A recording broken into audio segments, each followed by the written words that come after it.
Karena ini kan jadi turnamen pertamanya Ivar ya, sebagai kapten di memimpin timnas Indonesia. Jadi dukung terus timnas sepak bola SEA Games kita.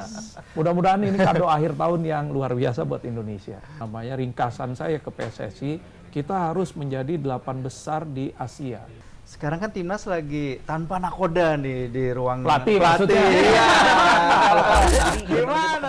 Mungkin kita bahas dari U17 dulu ya. Kemarin setelah Piala Dunia tuh gimana sih anak-anak di belakang layar tuh seperti apa ya? Mungkin ada rasa kecewa, tapi kan satu sisi ada satu hal yang kebanggaan juga karena berhasil menang gitu ya. Kalau dari Pak Zaki sendiri gimana sebagai Jadi Mas Juan, Mas Felix, tim ini dibentuk hampir 2 tahun yang lalu.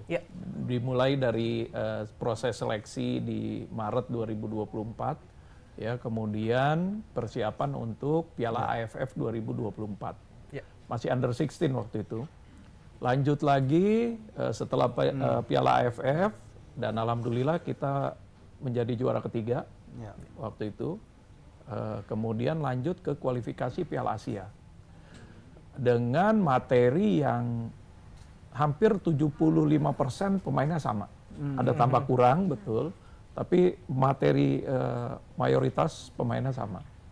Nah, lanjut di kualifikasi Piala Asia, lolos kita ke Piala Asia. Kemudian kita persiapkan lagi untuk Piala Asianya dengan tujuan lolos ke round 2 Piala Asia, di mana itu kalau kita lolos ke round 2, automatically dapat tiket ke Piala Dunia. Dan alhamdulillah, di Piala Asia kita juga lolos ke Piala Dunia, bahkan kita bisa mengalahkan Korea Selatan waktu itu dan menjadi juara grup. Nah, proses panjang ini merupakan salah satu program sebetulnya yang dicanangkan di awal kepemimpinannya Pak Erik. Jadi di program kelompok umur ini juga semua berjalan. Alhamdulillahnya kalau untuk kelompok umur U16, U17 ini, kita bisa melakukan TC jangka panjang kepada para pemain-pemain kita. Kenapa? Karena walaupun mereka sudah punya klub atau SSB, tapi aktivasi atau kegiatan di klubnya tidak terlalu padat seperti U20 atau bahkan U23. Jadi kita punya waktu untuk membangun mereka. Dan yang paling penting lagi, sebetulnya di U16, U17 ini kita bisa mendesain, membuat karakter pemain-pemain calon pemain nasional kita. Karena di sini walaupun mereka sudah punya basic sepak bola, tapi paling tidak kalau kita bisa bilang ini adalah kertas putih yang kita bisa desain. Nah, dengan kepemimpinan Coach Nova disertai dengan asisten pelatihnya, bahkan kami dilengkapi juga dengan tim medis, fisioterapis dan psikolog. Betul. Ini merupakan satu organisasi yang cukup komplit yang difasilitasi oleh federasi kita, oleh PSSI di bawah kepemimpinan Pak Erick Thohir. Jadi untuk U17 ini benar-benar komplit sekali. Sampai akhirnya kita bisa melangkah ke Piala Dunia. Dan alhamdulillah kita menorehkan rekor kemenangan pertama Indonesia di Piala Dunia. Tuh, keren. Dan sebenarnya kekuatan mental itu ya Pak yang saya ingin soroti ya. Karena dari Piala Asia pun gol-golnya kan datang kebanyakan di atas menit 85 ya. Mereka bahkan si Zahabi ya ketika itu ngambil penalti ya, apa Evandra ya ketika Evandra ngambil penalti lawan Korsel gagal, tapi dia masih bisa terusin peluang. Ini kekuatan mental ini mungkin yang nggak tiap kali kita lihat di angkatan timnas kita tuh Pak. Nah, itu bagaimana ngelihatnya? Tadi yang saya katakan tim ini sekarang ini dilengkapi dengan apa namanya tim-tim pendukung yang sangat komplit. Jadi bukan cuma psikolog, kita juga dapat tim nutrisi, ahli gizi untuk membangun massa otot. Karena kan ini di usia pertumbuhan ya, anak-anak kita ini di U16, 17 ini. Jadi memang program yang cukup panjang dan mudah-mudahan ini nanti bisa berlanjut di U17 yang berikutnya. Karena secara kontinu Piala Dunianya kan setiap tahun nih. Dan kita harus selalu lolos ke round 2 di Piala Asia agar bukan saja kita bisa masuk ke Piala Dunia berikutnya, tapi juga kita bisa menghindari pertandingan prakualifikasi untuk Piala Asianya nanti tahun depannya. Biar langsung terus. Inilah target Indonesia agar selalu berada di 8 besar kelompok Asia terlebih dahulu. Saya berharap begitu juga dengan timnas senior kita. Nah, kalau Wila ngelihat penampilan anak-anak timnas ini kan, Willa pasti melihat bikin review, preview dan lain-lain. Bagaimana sih kalau dari sisi media ngelihat para pemain di U17 kita? Perkembangannya mereka terutama perkembangannya pasti ada perkembangan ya kalau lihat dari pertama kali latihan pun yang benar-benar pertama kali dari Coach Nova ini ya Pak ya, apa pembina apa awal seleksi ya, dari seleksi awal yang benar-benar tuh saya cukup ngikutin ya. Coach Nova selalu ngubungin Coach Nova, selalu update kayak tiap TC mau kemana di Jogja seberapa lama dan uji coba tuh kayak emang perkembangannya cukup terlihat gitu. Bahkan kemarin di Piala Dunia itu benar-benar peaknya tuh ya, walaupun di awal-awal pas lawan Zambia sih kita kayak agak pesimis ya, masih kayak aduh kelihatan banget gitu ya Pak ya. Tapi ya perkembangannya cukup pesat sih Bang, bilang sih bisa dibilang, apalagi yang terakhir lawan Honduras tuh bener-bener kayak wah, permainan timnas Indonesia tuh kelihatan gitu. Gitu ya. Sebenarnya apa sih Pak yang kayak pesan yang awal disampaikan? Ini kan mau main di Piala Dunia nih kan, ajang tertinggi di FIFA ya, sepak bola FIFA.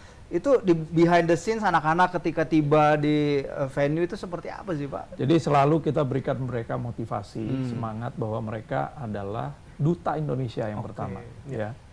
Dengan mereka menjadi duta olahraga Indonesia, sepak bola, yang pertama juga mereka harus disiplin.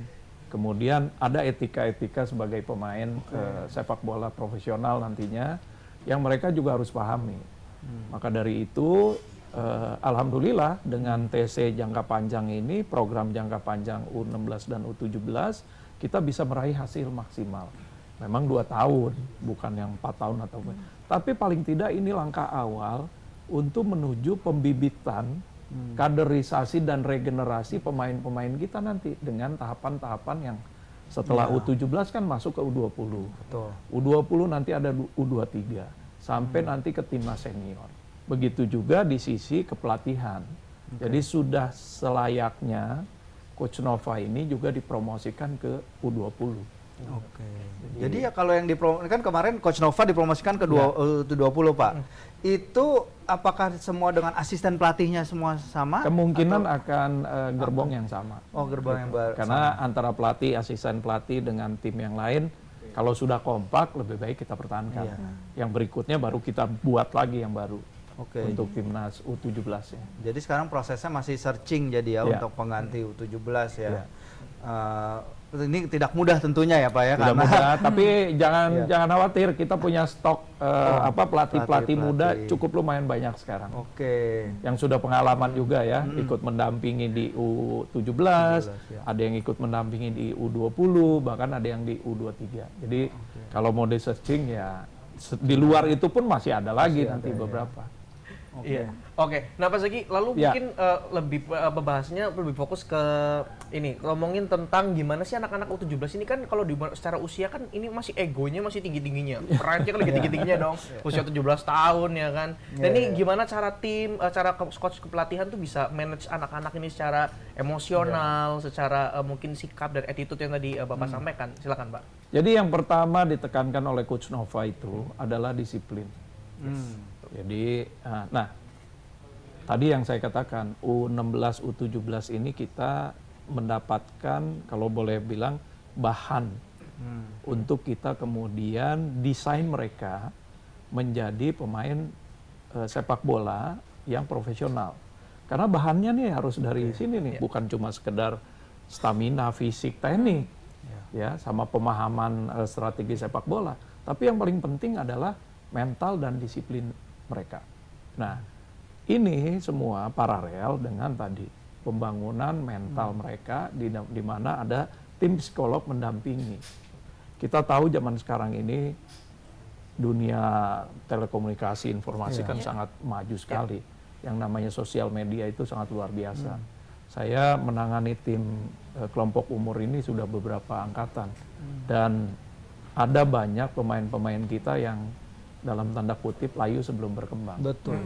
Karena tekanan dan juga mohon maaf ya, yang namanya komentar di media sosial ini kan membuat ya kita bisa lihat lah ada beberapa yang kemudian terganggu ya, tidak bisa mengembangkan kemampuan terbaiknya. Padahal di usia prime, belum usia prime kan. Nah ini yang kita jaga sekali dengan mereka. Apalagi tim kepelatihan ini sangat komplit sekali. Jadi tadi menjaga mental mereka sangat penting. Menjaga motivasi agar mereka selalu bertarung dengan sepenuh hati itu juga sangat penting sekali. Nah, bagaimana maintenance ini? Ya, kekompakan tim tadi. Kenapa saya katakan Coach Nova pasti akan bawa gerbongnya ke U20. Betul. Paling tidak sebagian besarnya lah. Ya. Agar kekompakan dan soliditas dari organisasi secara keseluruhan ini di satu kelompok umur timnas ini bisa di maintain ya secara berkelanjutan. Oke. Kalau Willa, kan Willa tadi geser ke Willa ya. Willa kan tadi bilang sering nelfon Coach Nova juga ya untuk nanya minta pendapatnya nih. Coach Nova itu gimana sih Will kalau ke media gitu? Apakah ngasih penjelasan yang oke, ataukah dia sedikit tertutup gitu sama strategi apa gimana Will? Kalau Coach Nova cukup terbuka ya Bang ya, bisa dibilang terbuka banget malahan Kak. Salah satu pelatih yang menurut saya ya Coach Nova itu akan ditanya soal apapun akan menjelaskan dengan jelas gitu, dan rencananya seperti apapun bisa dijelaskan walaupun ya emang mungkin ada yang untuk bagian tim saja kayak gitu kan. Emang yang diperlukan tuh benar-benar Coach Nova bisa menjelaskan kayak rencananya buat kedepannya seperti apa, bahkan waktu pembentukan Garuda yang main di EPA itu juga ya main di EPA juga yang disiapkan itu tuh benar-benar menjelaskan yang dicari seperti apa buat generasi kedepannya pengganti U17 yang kan pemain U17 yang di Piala Dunia ini kan langsung jadi sorotan ketika fisiknya bagus-bagus langsung jadi sorotan di media sosial, semuanya membahas gitu kan. Dan Coach Nova ingin kayak ya fisik-fisik dan latihan mental, menyiapkan mental pemain yang di EPA ini pun akan sama gitu Bang. Jadi untuk meneruskan itu Coach Nova menjelaskan semuanya bagaimana ke depannya tuh biar nggak berhenti di sini gitu. Coach Nova tuh kayak gitu, asik itu sih Bang. Itu ya. Tapi secara fisik benar sih Pak. Saya kan nonton Piala Dunia 17 tuh sampai final ya, sampai pertandingan final itu kan si Austria ya. Untuk pertama kali mereka lolos ke final juga. Brazil, Italia bahkan main ketemu di Portugal finalnya. Mereka kalahnya adu penalti. Adu penalti tekniknya tuh bagus banget Pak. Betul. Jadi Bapak kan juga lihat ya di U17 di luar itu, dan Bapak juga kalau tadi ngobrol soal manajer timnas U17 Zambia ya, sebenarnya bagaimana sih Pak peredaran dunia U17 level U17 tuh, karena kita kan mungkin ada beberapa yang masih lihat kayak level 17 nih masih anak-anak nih, tapi kalau saya lihat mainnya sih udah nggak kayak anak-anak ya Pak. Itu gimana tuh Pak? Jadi memang ini pengalaman dan pelajaran penting bagi kita semua ya. Di event-event turnamen internasional sekelas Piala Dunia, bahwa semua sektor di sepak bola berkembang dengan sangat baik sekali.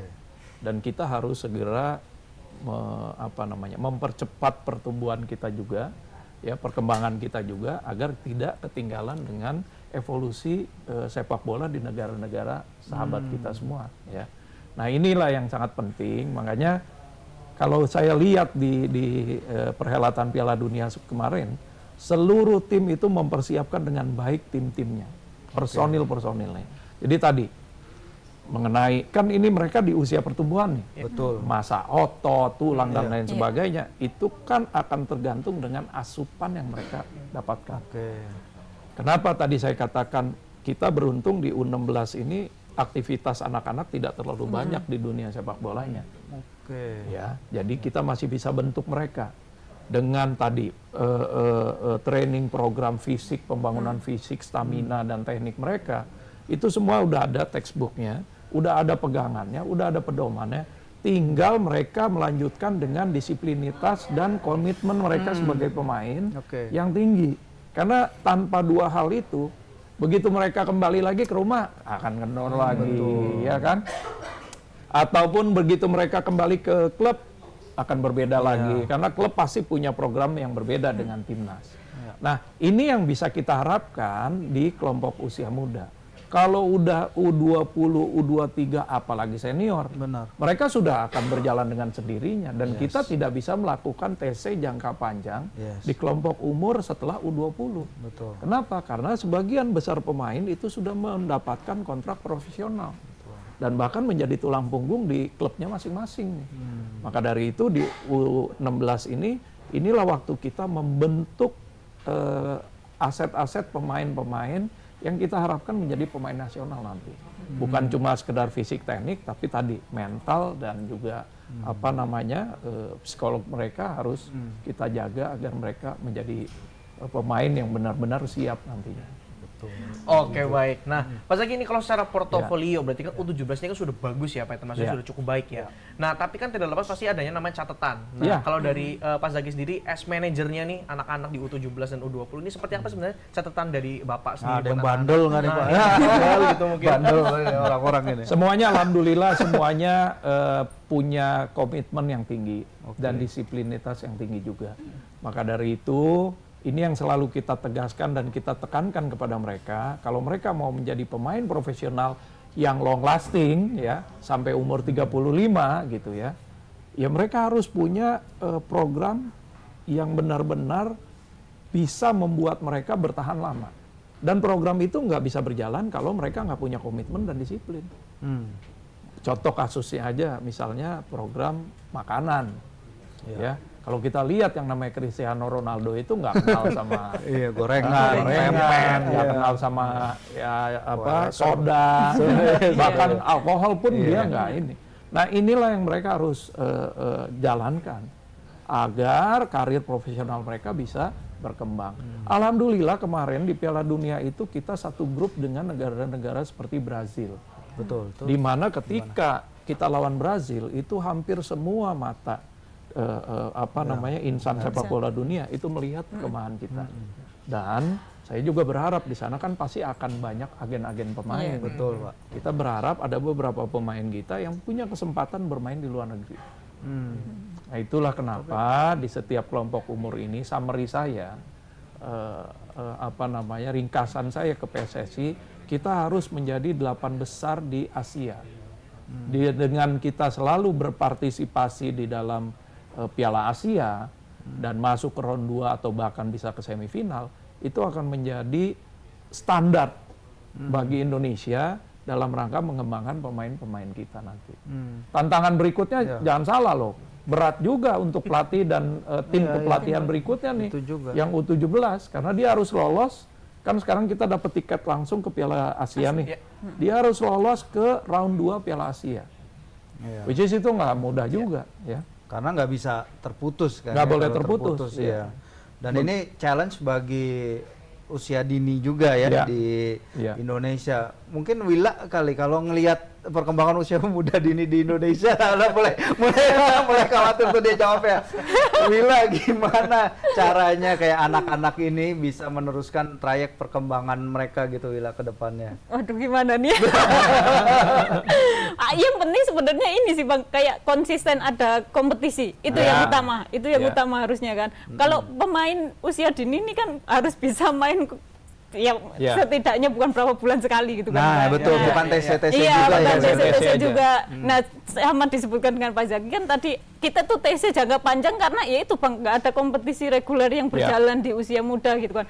Untuk bisa mencapai di kayak Brazil yang bermain konsisten, bahkan Zambia kemarin bikin kejutan yang seperti itu mainnya. Itu kan pasti di kelompok usianya kan jalan kan Bang. Nah, kita masalah PR kita kan masih di situ kan. Jadi kalau merujuk kepada reformasi sepak bola Indonesia yang dimana ketika Pak Erik menjadi ketua umum, itu memang di pembinaan usia muda itu di setiap tingkatan umur itu sudah mulai dikembangkan sekarang.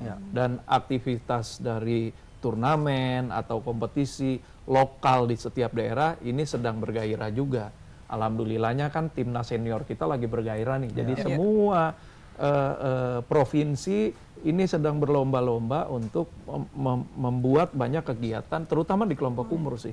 Nah, PSSI tidak bisa sendirian. Tentunya harus dibantu oleh Asprof dan Askot di daerah-daerah untuk terus secara kontinu ada turnamen-turnamen daerah ya. Kalau bisa kita buat liga di daerah masing-masing lebih bagus lagi. Karena liga ini bisa berjalan antara 3 sampai 6 bulan. Di masa mereka yang sedang masih bersekolah, waktu juga akan menjadi tantangan kita tuh. Betul. Memutarkan liga-liga untuk kelompok umur apalagi di bawah 17 tahun ya, di mana SD, SMP, SMA itu kan masih sangat padat jadwalnya sekali. Maka dari itu di program reformasi sepak bola itu Askot ini memang harus ikut membantu peranan untuk penyelenggaraan turnamen maupun kompetisi di daerah. Benar. Ya. Ini terakhir Pak, sebelum kita geser ke U23. Kan kita kemarin segrup sama Brazil tuh, kebetulan ya. Di Brazil itu kan saya juga ngobrol sama Luciano Leandro, legend Persija dulu. Dia itu bilang di Brazil memang pemain-pemain itu udah main di tim utama dari umur 16, 17 tahun, 18 bahkan mereka udah dibeli lah ke Eropa. Vinicius Junior, Hendrik dan lain-lain. Estevao sekarang yang lulusan Piala Dunia U17 juga ya di kita. Kan Bapak juga punya klub nih di Indonesia. Maksudnya kita udah mendekati belum sih Pak memberikan kesempatan kepada anak-anak ya U23 aja sekarang kita perlu regulasi ya. Bisa nggak sih kita anak-anak 17, 18 gitu dipercaya main di liga? Ataukah pressure di liga kita tuh terlalu besar mengingat baru 14 pekan ya ini ya udah ada 7 pelatih berganti itu Pak. Gimana tuh? Jadi gini, memang harus yang mempunyai talenta yang super spesial sekali. Super spesial. Ya tadi kalau dikatakan di Brazil ya memang yang lolos 17-18 tahun bisa bermain di klub secara reguler adalah yang bertalenta super sekali. Neymar gitu. Ya, sekelas Neymar atau bahkan Hendrik aja sekarang kan di Real Madrid kesulitan. Parkir juga. Parkir ya. Jadi yang memang punya talenta yang super spesial. Begitu juga di kita. Nah, maka dari itu program pembibitannya itu kan sekarang di setiap klub semua sudah menyiapkan Elite Pro Akademinya. U16, U18, dan U20. Inilah wadah untuk kelompok umur tadi berkompetisi dan menjaga ritme serta meningkatkan performa mereka di kelompok-kelompok umur tadi. Pertanyaan berikutnya, apakah ada umur 18, 19 bisa bermain di timnas senior? Ada, sudah beberapa. Dan bahkan sudah diberikan minute of play juga walaupun less than 5 minutes gitu ya. Seperti Goli di Persija dia udah mulai dimainin. Kemarin ada Nazril, terus juga ada siapa namanya Matthew Baker yang di Melbourne City-nya dia udah taken kontrak profesional. Nah, emang harus talenta yang super spesial untuk mereka bisa masuk ke tim utama. Di mana sekarang regulasi di LIB juga mewajibkan klub memiliki at least minimal 5 pemain under 23. Yang kemudian mewajibkan mereka memainkan 1 orang pemain selama 45 menit full. Kalau bisa lebih dari 3, dikasih bonus. Kira-kira begitu, ada insentifnya. Nah ini juga yang berlomba-lomba klub itu melakukan pembinaan di kelompok umur. Bukan cuma sekedar di EPA-nya, tapi juga di timnas seniornya. Hanya memang tadi, kompetisi yang ketat akhirnya terutama pressure ya daripada penggemar masing-masing akhirnya membuat para pelatih ini mencari jalan yang pragmatis. Oke, 45 yang penting regulasi 45-nya dapat dulu deh, ya kan? Setelah itu pemainnya langsung diganti atau gimana. Nah, tapi dari situ pun kita bisa melihat banyak talenta-talenta muda sekarang. Ya, yang kemudian bisa dipersiapkan ke timnas baik kelompok umur U23 maupun senior. Saya yakin kemarin Pak Indra Safri pun seleksinya sangat ketat karena kedalaman skuadnya sekarang hampir sempurna nih ya, ditambah lagi dengan pemain-pemain yang berotasi. Jadi inilah tantangan kita. Nah, yang paling penting bagi pemain adalah ketika mereka lepas dari kelompok umur U20 itu mereka harus benar-benar punya performa yang tadi spesial. Kalau enggak, klub enggak akan ngelirik. Gitu. Lanjut ya. Kita bergeser sedikit ke SEA Games. Nah, ini Pak. Nah, untuk SEA Games ini gimana nih Pak persiapannya untuk timnas kita? SEA Games alhamdulillah kita percayakan kepada Coach Indra Safri. Ini sebetulnya Coach Indra ini kan coach yang berpengalaman di kelompok umur juga. Prestasinya juga nggak macam-macam, Piala AFF pernah. Bahkan di SEA Games sudah 30 tahun kita tidak pernah dapat medali emas. Coach Indra kemarin mendapatkan medali emas. Kita berdoa, kita dukung, mudah-mudahan back to back nih yang sekarang nih. Ya, targetnya memang masuk final. Agar ya udah tanggung dong masuk final ya. Kalian emas lah, kecemplung sekalian lah udah kan, all out semuanya. Tapi kalau saya melihat komposisi pemain yang sekarang, dari berita kemarin kita dapat berita informasi Marcelino terpaksa di drop karena cedera hamstring di pertandingan terakhir. Ya mungkin penggantinya udah disiapkan juga, nanti akan diberangkatkan ke sana. Tapi apapun ceritanya, ini kan permainan kolektif 11 orang. Ya, dengan komposisi yang sekarang, saya yakin kita bisa berbuat banyak dan insya Allah back to back. Jadi dukung terus timnas sepak bola SEA Games kita. Mudah-mudahan ini kado akhir tahun yang luar biasa buat Indonesia.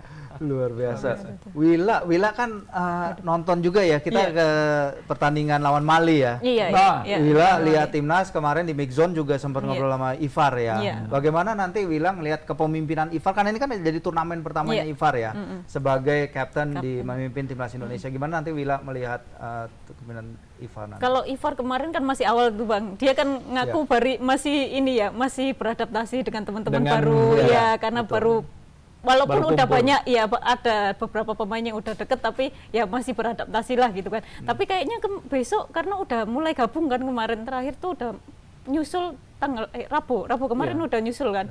Jadi kayaknya udah mulai bisa, apalagi beberapa pemain kan udah sering lah Bang, kayaknya bisa lah Ivar ya, kompak lah Pak. Kompak gimana Pak Zaki? Mungkin ada masukan dari teman-teman bisa lah, udah kompak lah itu. Udah kompak. Sebagian juga kan udah bermain sering dengan Ivar, ada Hoki, ada Rafa, ya kan. Itu juga bagian dari kekompakan atau backbone-nya tim yang sekarang. Ditambah lagi yang kemarin dari U20 yang sudah dibawa sama Coach Indra juga. Banyak. Kadek Arel Dan kayak gitu. ada Kadek Arel, ada Donitri, dan sebagian juga bermain di klubnya masing-masing nih. Ini juga kan jadi sangat penting gitu. Nah, ya mudah-mudahan komposisi ini bisa memperkuat dan juga mempertebal peluang kita meraih emas lagi. Karena pesaingnya juga lagi nggak main-main ya Pak sekarang nih. Pak. Jujur lihat Vietnam itu Jangan salah. Filipina pun sekarang Filipina pun berkembang. Iya Pak, iya benar Myanmar, Laos, Filipina ya. Kita udah tidak lagi bicara Vietnam, Thailand, Malaysia. Tapi negara seperti Filipina, Myanmar, Laos, Kamboja bahkan ya, walaupun terus kemudian mereka menarik diri. Ya, itu kan sedang berkembang semua. Makanya kita juga perlu berkembang terus, berevolusi terus ini ya timnas kita. Apa yang sudah lewat, sudahlah biarkan lewat. Kita tatap ke depan biar perkembangan dan pertumbuhan sepak bola Indonesia ini lebih maju lagi nantinya. Yang kemarin jadiin pengalaman. Betul. Dan pengalaman ini kan, Bapak kan ada ya ketika di Piala AFF U23, terus kemudian di Sidoarjo yang kualifikasi Piala Asia. Kualifikasi Piala Asia U23. Nah, kedepannya Bapak ngelihat apakah dengan cukup dengan penambahan Ivar dan Mauro serta Dion ya, tanpa Marcelino, terus dengan Coach Indra Safri itu udah komposisi yang tepat Pak? Apa perlu perkembangan lain? Saya pikir yang sekarang ini udah cukup baik dan cukup bagus sekali. Makanya saya percaya kepada Coach Indra bisa melangkah lebih jauh, lebih baik gitu ya. Dan bisa menuntaskan sampai ke emas tadi. Ya, ini yang harapan kita ya. Walaupun bagaimana kita juga tetap harus berusaha dan bekerja keras di setiap pertandingan, nggak boleh ada yang lalai nih. Karena tadi semua negara sedang berkembang. Bener banget. Dan kalau kita kan main, ini kan tim sebenarnya udah dipersiapkan jadi sejak Piala AFF yang 2024 ya Pak ya. Itu udah awal ya perkembangannya. Wila melihat tim ini berkembang setahun terakhir lah kurang lebih. Tapi ini mereka berada di bawah 3 pelatih jadi ya. Ada Coach STY, ada Coach Herald, sekarang Coach Indra sekarang. Wila mungkin ngobrol sama pemain-pemain, ketemu satu pelatih dan pelatih lain tuh gimana Wil ngelihat perkembangan dari sisi kalau media? Ngobrol sih kalau sama pemain-pemain sih sebenarnya malah kayak kalau Kadek Arel ngakunya lebih banyak belajar Bang dari pelatih ini. Tapi kan pemain yang sekarang pun sebelumnya kan dipegang 19 kan sama Coach Indra juga Bang. Iya, yang juara itu kayaknya di Surabaya itu kan sama Coach Indra juga ya Kadek Arel, Donitri kayak gitu kan. Ya mereka lagi kayak gitu kan. Jadi kayaknya mereka kalau Kadek Arel mengakunya emang belajar dari pelatih ini seperti apa, banyak pelajaran yang bisa dibawa untuk ngadepin SEA Games lah. Malah lebih optimistis sih Bang kalau dilihatnya. Optimistis dengan Coach Indra. Dengan Coach Indra. Jadi kayak karena udah menyatu mungkin ya Bang ya. Karena ya benar-benar udah tahu lah maunya Coach Indra seperti apa, kayak kebiasaannya seperti apa waktu di U19 terus habis itu ke U23 ini kayaknya malah lebih ini sih Bang. Ya. Oke, terus mungkin karena tadi kan juga sempat di-mention ya Pak Zaki ya, ada Ya. beberapa negara-negara yang memang lagi kuat-kuatnya nih, Betul, ya kan lagi di naik. Asia ini ya lagi naik. Tapi ada nggak sih satu negara yang memang ini bakal jadi tantangan yang besar banget nih buat timnas kita gitu nanti waktu di SEA Games khususnya? Kuda hitam. Kuda hitam Yes, maksudnya. mungkin boleh yang ya. jadi mungkin Kalau jadi begitu, halangan Pak. terbesar Iya, kita iya. untuk meraih emas. Kalau kita lihat selalu 4 besarnya itu ada Indonesia, Malaysia, kemudian Thailand dan Vietnam, ya. Tapi kita seperti apa namanya Vietnam, kemudian Thailand, walaupun di sana juga masih gonjang-ganjing federasinya, begitu juga Malaysia. Ini jangan kita anggap enteng juga. Bahkan event Singapura sekarang juga berkembang. Mereka baru saja lolos ke Piala Asia loh, Iya, betul. setelah berapa puluh Iya, tahun iya. tuh ya. Dan kita nggak boleh juga yang satu grup sama kita juga kan semua juga lagi pada berpacu semua untuk meningkatkan kualitas perkembangan sepak bola mereka. East Timor juga sekarang mengalahkan Filipina ini nggak mudah loh, hati-hati loh. Iya kan? Kita nih udah beberapa pertandingan ini sekarang melihat Filipina ini juga perkembangannya sangat luar biasa. Jadi setiap momen itu harus kita manfaatkan. Setiap perkembangan, apalagi dengan kedalaman squad sekarang, saya yakin Coach Indra punya beberapa varian taktik dan strategi yang bisa diterapkan nanti. Strategi dan taktik itu juga kan kita harus melihat lawan kita, bukan cuma kitanya aja. Lawan kita akan bermain seperti apa, nah itu akan mengikuti nanti program ataupun proyeksi dari strategi kita. Gitu. Bahkan kita ketemu Laos saja di Piala Asia U23 mereka bisa nahan kita gitu itu ya Pak dia. ya. Walaupun di situ saya boleh katakan lebih banyak non tenisnya karena kita baru saja keluar dari Oh iya. kerusuhan yang Jumat Terjadi, Sabtu ya. Minggu Iya, yang benar, Pak. terjadi ya. Ya. Itu hari Rabu pertama kita langsung bermain gitu ya dengan Laos. Jadi masih banyak campur aduk perasaan-perasaan non tenis tadi, masalah keamanan. Akhirnya konsentrasinya malah terpecah-pecah dengan urusan yang di luar lapangan. I see, oke. Nah kalau lihat nih ya Pak ya, bahas kalau regional ya. Ya. Regional kita kan nanti Thailand pun akan diperkuat pemain keturunan mereka Ya. Pak. Ya. Vietnam kita tahu juga udah mulai melakukan hal-hal sama, program-program ya. sama. Di U17 kita punya Matthew dan kemarin training camp ada 3 ya Will ya, pemain yang trial ya. Ya. Nah nanti ke depannya apakah dengan di tim U20 dan U23 akan terus dicari bibit-bibit dari muda gitu Pak? Kan selama ini kita cari yang program akselerasi Pak Erik yang udah jadi ya. Tapi apa ke depannya juga masih akan dicari bibit-bibit yang diaspora kita di luar Pak? Selama mereka merupakan bagian dari warga negara Republik Indonesia dan mereka punya kemampuan lebih di atas rata-rata, itu tetap terbuka peluang mereka untuk membela timnas Indonesia gitu.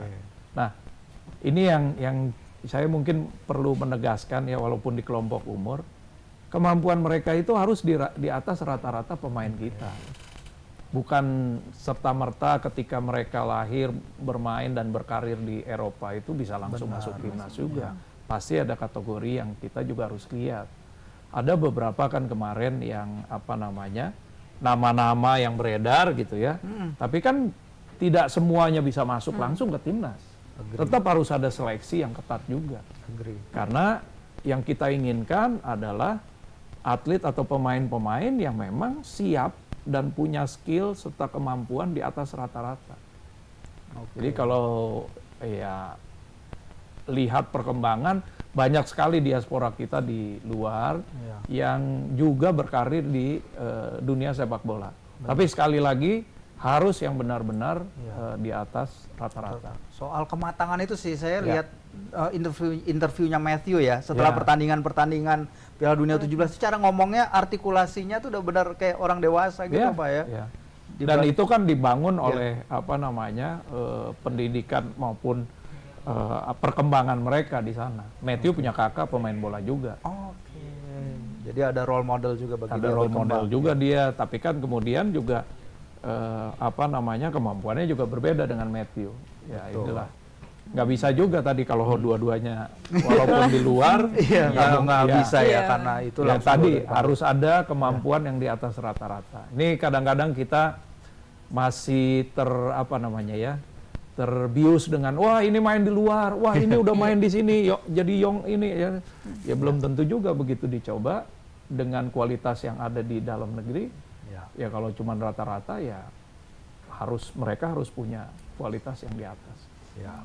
Oke, baik. Ya, Pak Zaki, ini menarik juga nih. Tadi kan kita sempat di awal juga sempat bincang-bincang dikit lah ya, Pak. Khususnya terkait timnas kita nih ke depan harus menjadi 8 besar di Asia dulu. Iya. Nah, ini nanti skemanya seperti apa sih, Pak, sebenarnya ekspektasinya, Roadmap-nya gambaran roadmap-nya mungkin mungkin ya untuk ke sana gitu. Kalau sekarang kita lihat secara konsisten dari kelompok umur ini kan kita sudah lihat nih hasilnya 2-3 tahun belakangan nih ya. Ya kan, U17-nya seperti apa sekarang, kemudian berlanjut ke program nanti U20. Begitu juga yang U19, U20 kemarin berlanjut ke program U23 dan juga nanti stok pemain senior kita. Ya. Jadi kalau lihat program reformasi sepak bola ini, infrastruktur stadion kita yang dibangun udah berapa dalam 2-3 tahun terakhir ini yang direnovasi, bahkan ada beberapa stadion sudah memegang lisensi untuk penyelenggaraan event-event internasional Asia.